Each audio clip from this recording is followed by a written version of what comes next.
What's going on, my creative collective? Welcome to your July 18th daily creative reading. My voice is back after 2 days of some pretty solid rest. So let us dive in. I would like to invite the angels, my guardian angels, my spirit guides, protectors, teachers, and their healing energy to this space. And I ask that it is a safe and brave space that allows for the fullest expression of our light, humanity, ascension, and healing. All right, you can still hear some crackling, but that's fine. So we're going to start with our postcards from Spirit here. Spirit, what messages do you have for my daily creatives for July 18th, please? Messages for July 18th. I was doing some coughing and I don't know if I shook loose another octave, but it feels like my voice is a bit deeper too. Who knows? We'll see. I'm excited for it, but yeah. Okay, so we have You Are Loved. So that's the first one. I'll read this one. And then we'll get a second one here. I'm seeing a hummingbird. Nope. Oh, there's a heart. That is lovely. With love. So I'll do that. Oh, my little tiny assistant is here. You might see her little tail. I know. I'm sorry. I don't know if you can hear her chirping. Her chirping away. Okay. Dearest you. We here on the other side have one important thing to declare. Love is the answer to literally everything. We don't necessarily mean romantic or erotic love, although they are wonderful, but something above and beyond that. Everything alive in the world was first created by love. Spirit sends love to animate life and birth it into existence. Love is without conditions, and it is based in reverence and a fierce, joyful respect for life. Love thrives when you focus on it, and we want you to turn away from anything that causes it to wane. Love is when you no longer see yourself as other, separate from, better or less than, etc. When you act as love, you give permission to the world to thrive and grow as it will. Can you let go of what is not love and ask, what would love do? Love is waiting for you always and forever. We just adore you over here. I like that message a lot. Okay. So let us dive into this day. Spirit, what messages do you have for my daily creatives for July 18th, please? Messages for July 18th for my daily creatives. Messages for July 18th.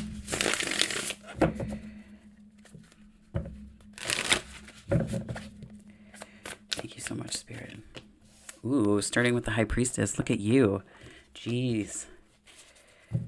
I mean, it is Monday, but dang. It's kicking it off with a bang, that's for sure. Seven of Cups.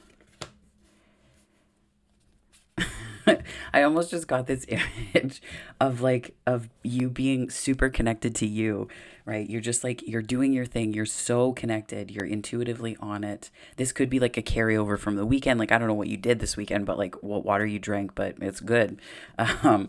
And then it's this Seven of Cups is so many different ways to experience joy and do this. And you're find a happy place, find a happy place. It's just this, this really playful, joyful energy. The Seven of Cups represents a lot of different, I'm seeing this as, I should say, a lot of different ways to get this state of connection and joy achieved, right? It's almost like this intimacy, giving love, giving of yourself. Yeah, we have the Nine of Pentacles and the Seven of Swords. And then we have the Six of Wands as well. I'll show you the cards as I go through again. Yeah.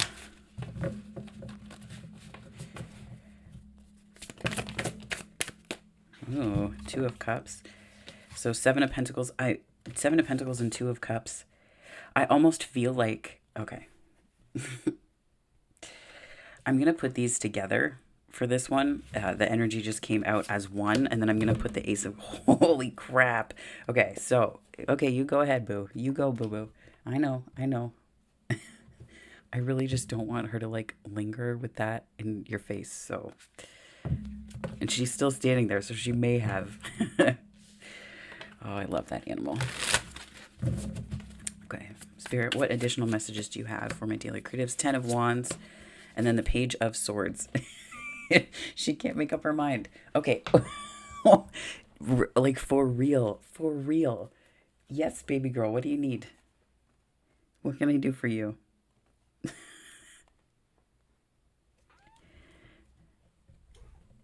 Okay. Okay. It's all good. We all have days like that, right? We can't really make up our mind. We're trying to figure out what we need to do, what we want to do, what feels good. We're not really sure. It's okay.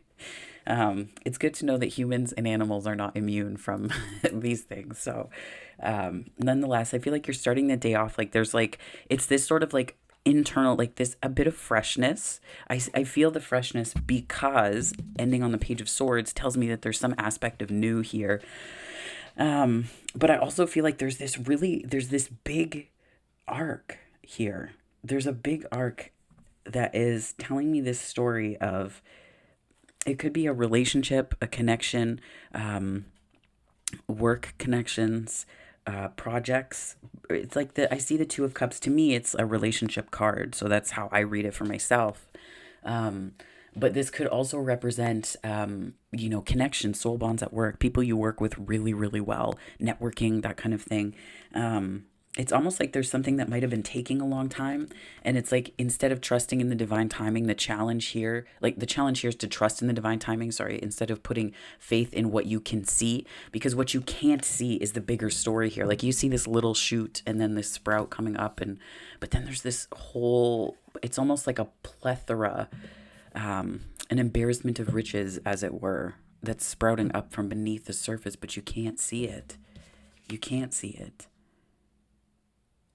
But it's almost like this belief and faith in a connection or something like that. Like the relationships you have, the connections, the networking, your network. I know I've heard the words, your network is your net worth, which is a great idea in theory. I find that it can get somewhat frustrating if you don't, it's like people say, like, well, they don't have people skills, but what does that mean though? What does that mean? Right? Because I know that I tend to, there's a lot of ways that, in terms of like social cues and things like that, it's not that they escape me. It's just that I get kind of frustrated because I know that it's just like, it's like neurotypical folks don't know how much they mask. They don't. And it's not to say that neurodivergent people are here to save anybody.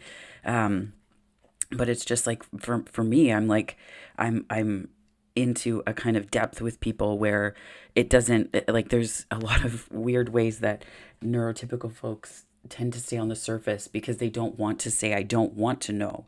I don't feel comfortable connecting with you. It feels inauthentic, blah, blah, blah, whatever the truth is that separates. Whereas I don't, it's not that I don't adhere. I'm not like in any kind of pretentious energy. It's more so that it's just, I don't understand the need for it. I don't understand the need for it. Which has gotten me in trouble before because people will be like, you're oversharing. And it's like, no. It's going to a depth because I don't care for the same structures, and not in a way, it's just like, my brain doesn't register them the same way. Right. So, I'm getting a depth like that is what I'm trying to kind of angle towards and get towards here, is just that there's this sort of, there's connections that are coming in, but there's something about it that's been frustrating. It could be understanding people.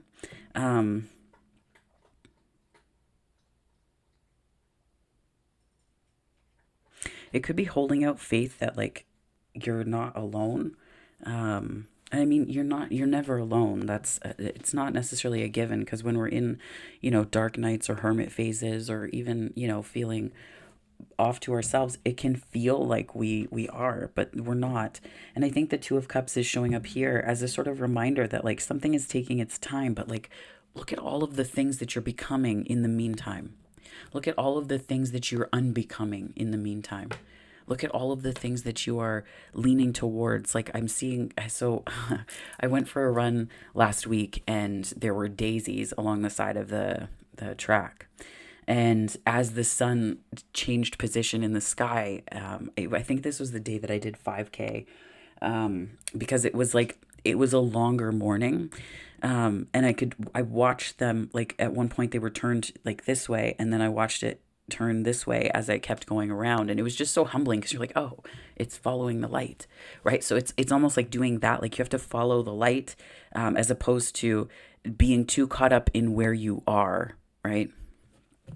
um, because I feel like you're missing, this is what could become a tower if it goes unchecked. And this to me is like the energy of you're blooming, you're blossoming. There's all of the things that you're worried about not showing up are there's so much that is already showing up. So are you going to focus on the one thing out front that's not growing? Or are you going to go to the lush garden out back and be grateful and happy with that? Right? What's that energy about for you? Like how are you sinking into that? Because I feel like the overcoming here is this Ace of Cups, which strikes me as things that the universe is giving you, but are you able to recognize it?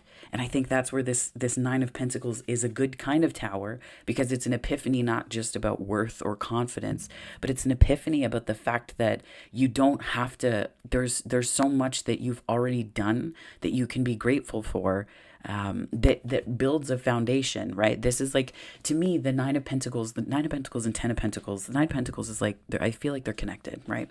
Nine of Pentacles is like a personal foundation that brings you into a Ten of Pentacles. Ten of Pentacles is the foundation of two, right? And that's like the ancestral foundation. That's like a foundation of multitudes. Whereas this is like a foundation of singularity, but also a multidimensionality within that.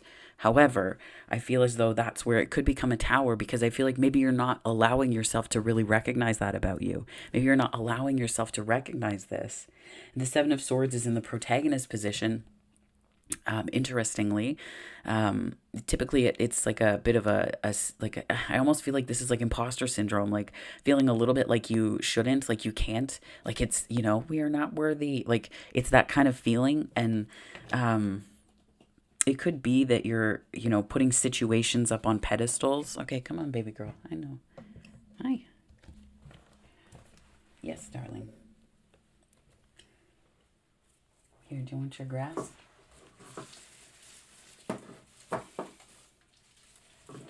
I'm growing these plants. I think I've featured them in a thing before, and they're growing ever more monstrous. They're getting all these shoots, but it's safe for cats to eat. And of course, my cat likes salad, I guess. So she's been munching on some of them quite happily. But anyways, so back to this. I feel like there's some imposter syndrome that might be playing tricks on you a little bit. And that's where it's like this sort of like find a happy place. Like you're rushing to this like past story that like felt good, but it's like that sense of like cartoon character, like rush to it, right? And I feel like this Ten of Wands is less of I think it's a release on the one hand, but I also feel like it's like there's some frustration, like why am I like this? And then it's like you're finally allowing new information to come in, either at the end of the day or this week, or as part of your process and energy that sort of defies time and timelines, really. But it's really, it starts with your intuition. That's why this is so important that it came out first.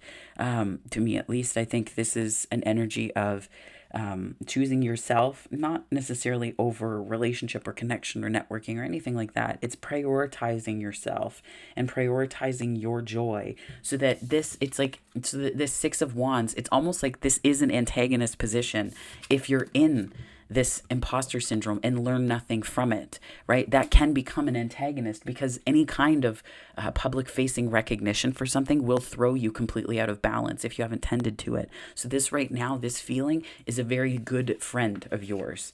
It's a very good friend of yours to help you navigate these next steps, because I do feel like there's a little bit of like a level up here with the Ten of Wands showing up, and then that progressing into the Page of Swords after this main challenge of connections. And it could be that things are taking a while, which is making you think that it's you, like an imposter syndrome thing.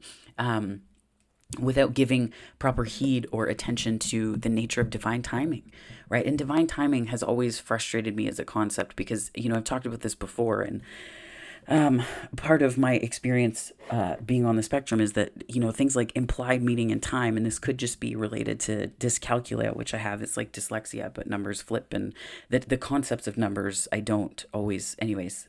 There's a lot that my brain does, but numbers are a bit funny like that.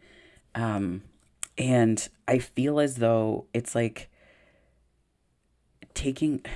But so this divine timing, it's like taking the implied meaning of divine timing and pulling it into a more concrete. Let's concretize it into something more fulsome so that we can really get the big picture, right?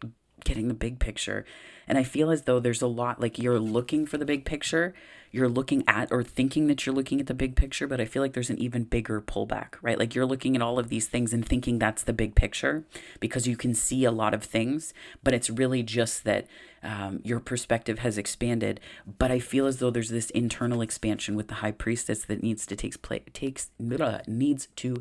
place that will allow you to see an even, it's like there's the big picture, but there's a depth of picture that I feel like you need to see a little bit more closely. I do feel though that things are moving and shifting. Like there is this release. There's a shift and release for you. I'm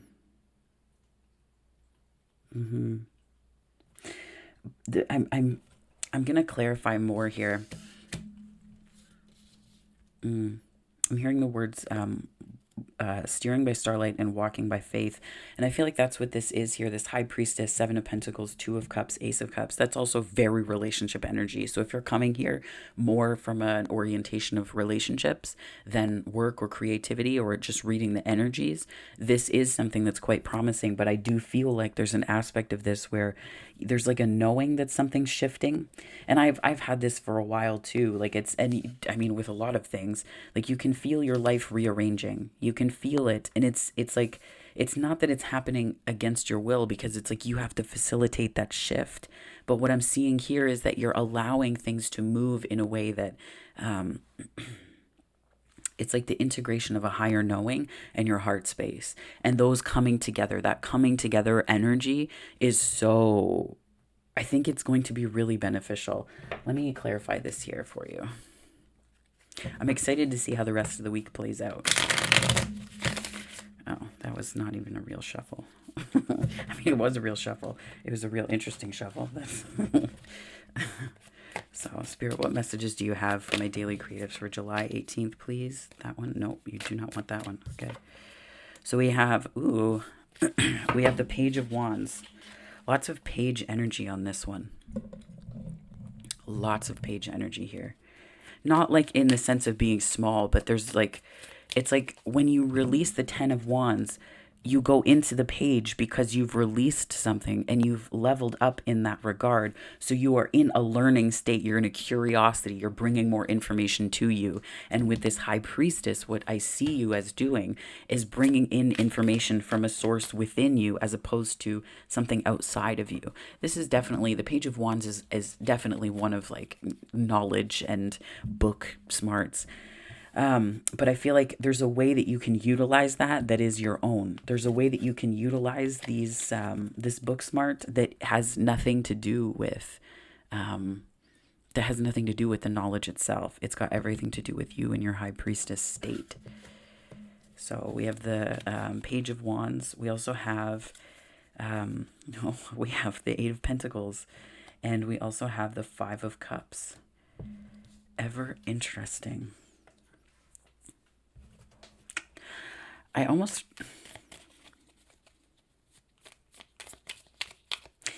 It's like this disappointed, like there's like a way that you've refined the waiting period or the waiting process. Like you've refined it. That's where I feel like the 8 of Pentacles is like refined work.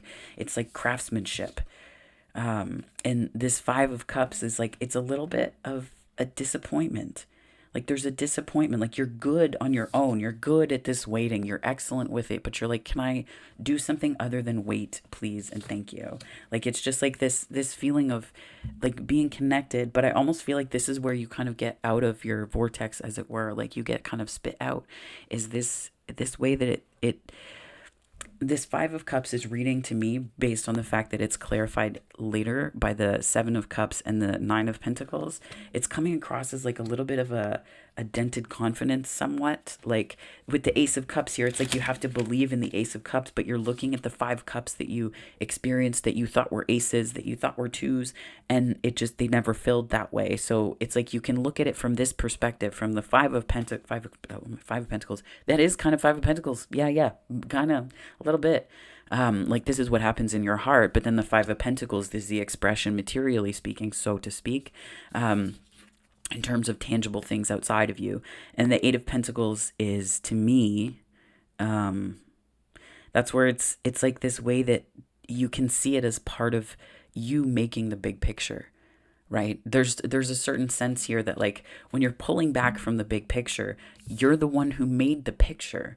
So it's like you've been in the details, refining things, fine-tuning your energy, working with yourself in that way.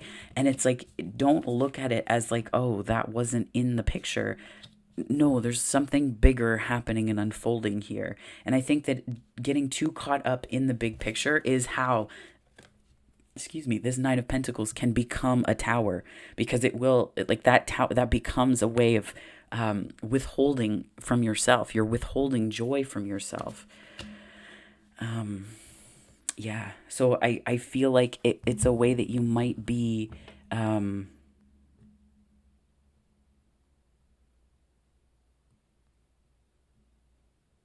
in touch with joy, but only to the extent that it doesn't make you hope for something. Like it's almost like I'm getting this sense of like a cup. It's almost like a Four of Cups, but it's really the Five of Cups, which is apropos. But it sort of keeps it at bay. Like there's some way that you don't allow yourself to touch your own happiness. I'm going to clarify that.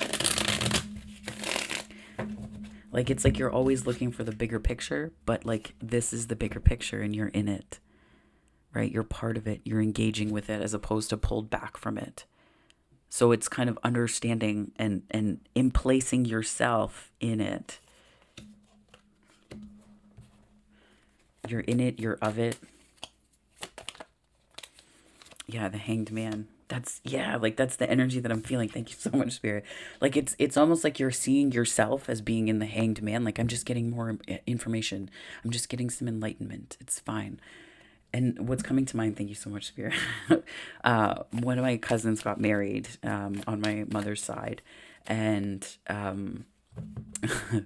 it was like, I was so nervous, and I was like, oh my gosh.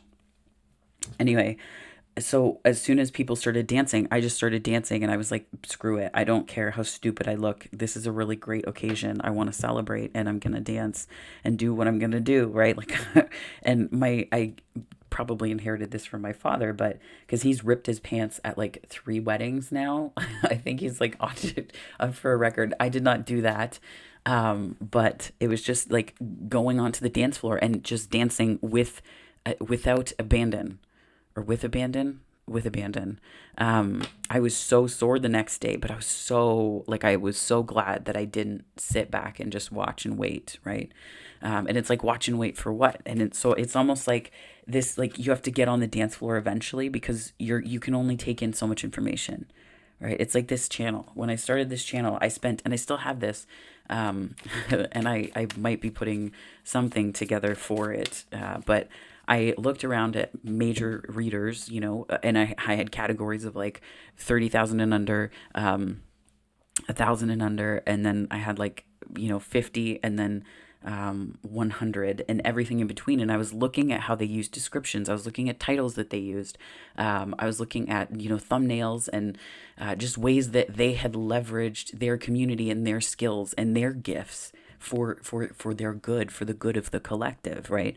And there came a point where it's like, okay, well, now I have all this information, and because ADHD and pattern recognition are my freaking superpower, I was able to cut across and see the things that were threads through that could help me. But like I also got to see this rich tapestry of readers that like I'm like, man, do you guys know how freaking brilliant you are? Like, do you understand how every single one of you brings something to this proverbial table that we're all at, right?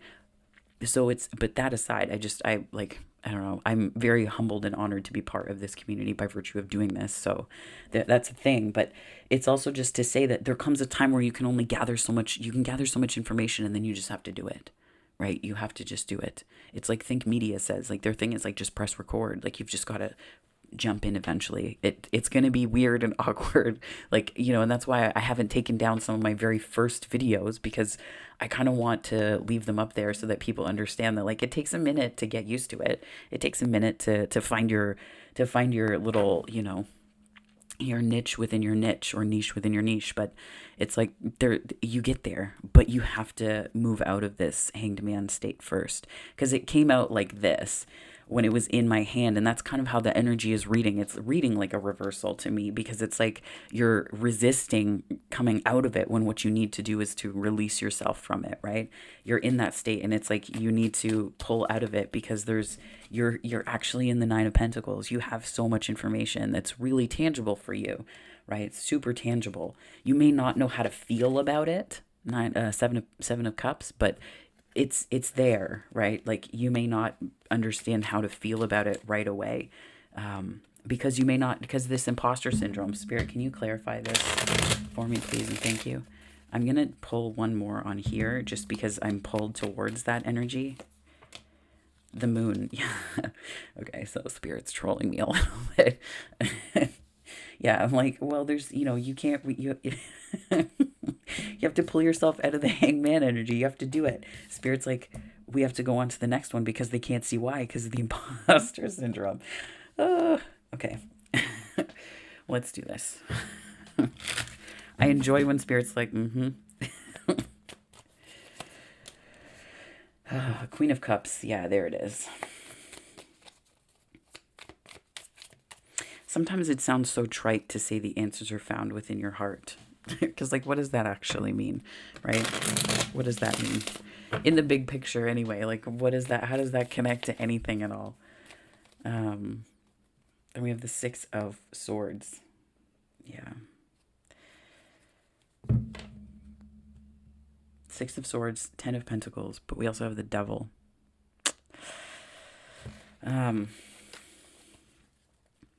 And the Wheel of Fortune. Okay, that clarifies a lot. Thank you, Spirit. Okay. Woo. I feel like this is like moving away from doubt. This is like self-doubt. This is doubting yourself. You have to reconnect with what makes this something, whatever this is, be it a relationship, be it an interaction, be it a project, be it your feeling at work. Like, you need to connect with your why about it. Even if you have to, like, there's an aspect of, like, fake it till you make it, which kind of bugs me in this sense, because it is a bit inauthentic. Like, you have to fake it. Like, you can't be joyful if you can't, like, if you're not there, right? And this is where that emotional guidance scale by Abraham Hicks I find really useful, because they say, like, you can't make a jump from frustration all the way up to bliss. Like, you have to work your way up there. And it's almost like an act of compassion towards yourself, right? Like, it's an act of compassion that you're giving to you, to get to that point, and allowing yourself to take the time, because there's so much savoring along the way. So it's allowing yourself to get there. But I think that there's this reflecting on the past, like finding your happy place. Sometimes that does it, right? That gets you into the state, because emotions are states of being, right? And again, we are embodied people, like, we are embodied beings. We are human beings having we're spiritual beings having human experiences, and in these bodies, emotions are our navigational system. So with that being the case, it's not that we don't have a choice, but sometimes this is the shortcut there. If we stay there, that can become a problem. But reminiscing and nostalgia, looking at, like, why did something work in the past, and just sitting in that feeling, right? Sitting in that feeling. Yeah. For example, I feel all like a marshmallow for sharing this, but anyways, it's really this, like, I had a dream the other night, and in it my head was in someone's lap, and they were playing with my hair. And, like, that's such a silly thing, right? Like, it's a silly thing. And if you think about it on its own, that makes me melt inside to think about, because it's just such an act of tenderness. I couldn't have known that was something, like, that's where it's like looking back on, like, what feels good, what experiences you have in terms of this acting as if, and tapping into the ones that, they make you feel like, I'm seeing this lion, like, they make you feel like a lion, or they make you feel like, melty on the inside, and you're like, oh, I'm a smush, like that kind of feeling. Like, it's but in a good way, right? Like looking back on those things, and stoking the feeling of them, stoking the feeling of them, to attract something to you that's really good, be it an experience or be it a relationship. Again, like there's a lot here. There's a lot here. And I think that maybe the Nine of Pentacles too is like it could become a tower if you think that you're so good on your own that you don't need anyone. Maybe you want someone. Maybe you want someone and you just have to let yourself want someone and be in this place of innocence, right? Instead of feeling like you have to be in this place of knowing it all, and that can throw you into an imposter syndrome. I do feel like you're moving away from that, and I think you're moving more towards your heart center. And I feel like this is sort of like a bit of a raw truth, a very authentic truth, connected to your heart center. And I feel like you might be inclined you might be, you might be tempted to think of this as something other than, like, what are the stories that you've told yourself about the availability of a Ten of Pentacles, right? Have you allowed fate to work its hand, or do you get like in the pot and try to fix things or make it happen faster, or like just let it simmer? Let it simmer. Let it simmer. What other message do you have for me, Spirit? And this goes for work too. Like, let it simmer, because the realizations that you have along the way, are going to be that of your own strength. They're going to be that of your own power. And it's not like, if something isn't showing up right away, maybe it's good that you rest. Maybe it's good for you to give yourself that space, right? Just to give yourself a minute. So we have the Six of Wands, we have the Ace of Wands, we have the Fool, we have the Six of Cups, wow, and we have the World. Dang.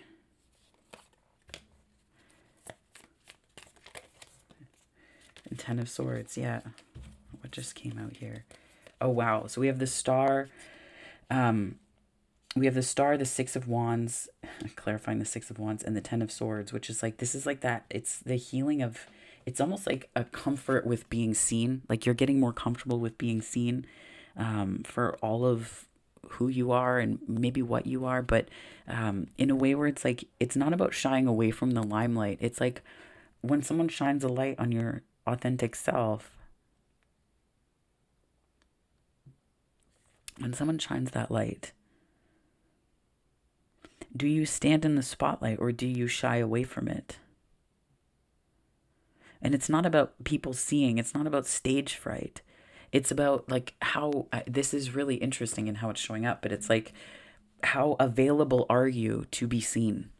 Because that's a depth of emotional availability. And it's like, if you don't want to be seen, you will do a whole lot of things to not be. I feel like you do, because there's absolutely this healing of this. Like you're releasing. Ten of Swords, Six of Wands, and the Star. Like you're releasing and healing. And it seems very succinct to me. Like I'm getting this energy of like, it's a done thing. Like it's straightforward. Thank you so much, Spirit. It's like straightforward energy where it's like you see it, you recognizing it, you are recognizing it. And I see this Six of Wands, Seven of Wands. Yeah, that's so interesting. That because I was seeing this as the six. Okay, so here's how it showed up in my head. I'm seeing it as the six, and then I saw this as a Six of Wands with an Ace of Wands, and that's the inspiration forward, because there is an Ace of Wands here. That's why I'm reading it as a six, so I apologize. Nonetheless, this to me still strikes me as like a very succinct healing. And it's like you're understanding that it's like being in the spotlight. It's not a discomfort that was there with it, but it's just that element of being seen, because you know how to align your energy to both advocate for yourself, but also to protect yourself in a way. Like it's a boundaried energy. To me, it's coming across as quite healthy. And that's where this Ace of Wands is coming in, because the Ace of Wands is like this sort of sharp turn towards something very new and beautiful. Like there's this element of a new beginning here. an aspect of a new beginning where it's like when you're seen, what does that mean? I mean, I recommend that everybody read Glennon Doyle's books, like for real, especially Untamed. Oh my goodness. But that book, like it's like if you can't be, how can you be seen or how can you be loved and like fully loved if you can't be seen? How can you be fully loved if you won't allow yourself to be fully known? My cat's annoyed at the at this scenario. Hey. Um, so like how can you allow yourself that? So even and that's where this comes into play where it's like maybe the waiting period was to help you understand. There's something about that with this relationship energy here too. Um, yeah. And that's where it's like things come back into balance. And then this world card is like, it's the ending of a cycle that goes beyond the tens of the 10 of wands and the 10 of swords that are showing up here. Like this is something a bit bigger. And it's like where maybe your heart space is not opening. Cause I feel like I get the impression that it's already open, but there's something about being seen here. And like with the big picture pulling back, as well, like this vision, right? This sense of vision. I do feel like there's aspects of balance, and it's not just the balance of energies, it's the balance of perspective, where you're understanding more of where you put your energy, more of where you put your energy. And I will just say that, like, if you're showing up feeling like the imposter syndrome is really loud, and I just feel like I can't impress it upon you enough that usually the people who feel imposter syndrome are more qualified than they know. They're more deserving than they know. They have more to them than they could possibly imagine, right? Some of the most lovable people that I've ever met were the ones that felt the most imposter syndrome about that. And that's not to say we need to save people or be in that energy, because that's icky and it doesn't serve us or honor us or others. But I just feel like if you feel that you're not enough, chances are it's because you are. Because I look at it this way, like if you weren't enough, you may not be in an energy of imposter syndrome where you're trying to understand how to be the most capable, how to be the most ready, skilled. Like that's, to me, in my experience, when I've been in imposter syndrome, it's because I'm qualified to be somewhere, but I just don't believe in myself, right? Seldom are we given access to spaces that we shouldn't be. That's not how life works. The wheel and the world are showing up here as this big, like, spirit is here and moving things behind the scenes energy that is saying that quite loudly to me. So if you needed that reminder, I'm here to offer that to you.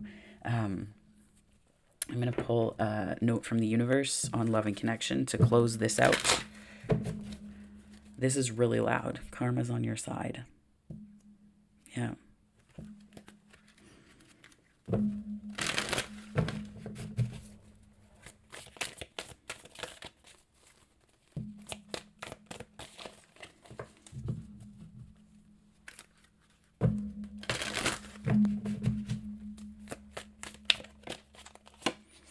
It's not only about being right.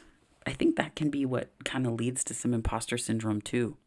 Right? Like we think we need to do everything perfectly as opposed to show up as ourselves. And that can throw us into this imposter syndrome energy where we don't feel capable because we look at the details of waiting. We're looking at a picture that we think is the big picture, but we can't know the big picture until another point in time. So what do we do when we're waiting, right? How do we get through that energy? How do we navigate that?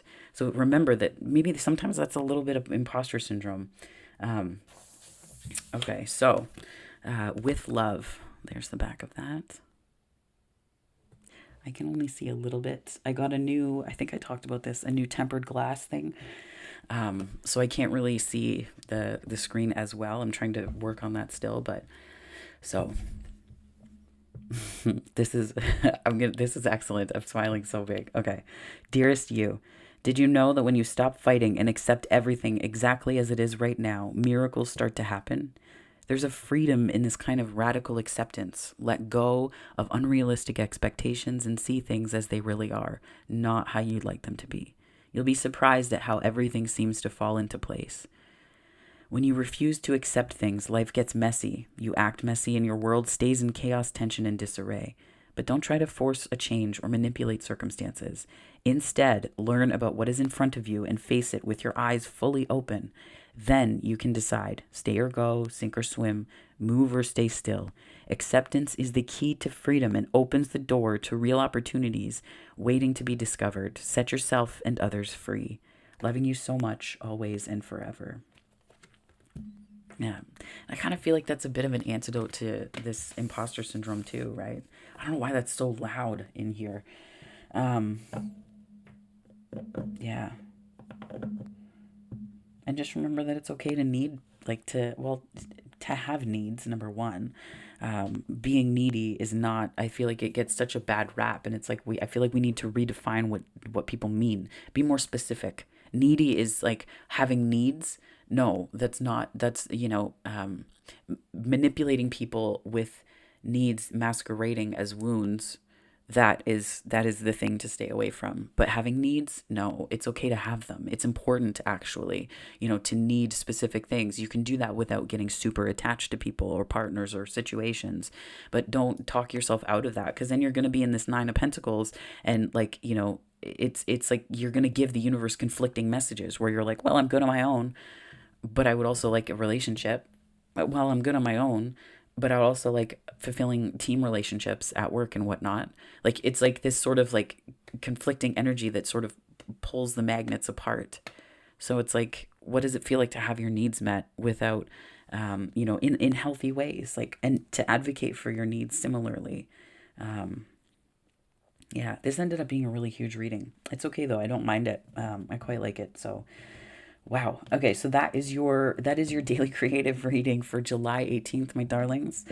If this resonated, please give it a like and subscribe. It helps me to continue to grow this channel, and I just love serving the collective. So those joining me from my subscriber base, thank you so, so, so much. I'm very grateful for you. And as always, if this is where we part, I hope that wherever this finds you on the time-space continuum, morning, afternoon, or night, it finds you very well, my friends. Take care.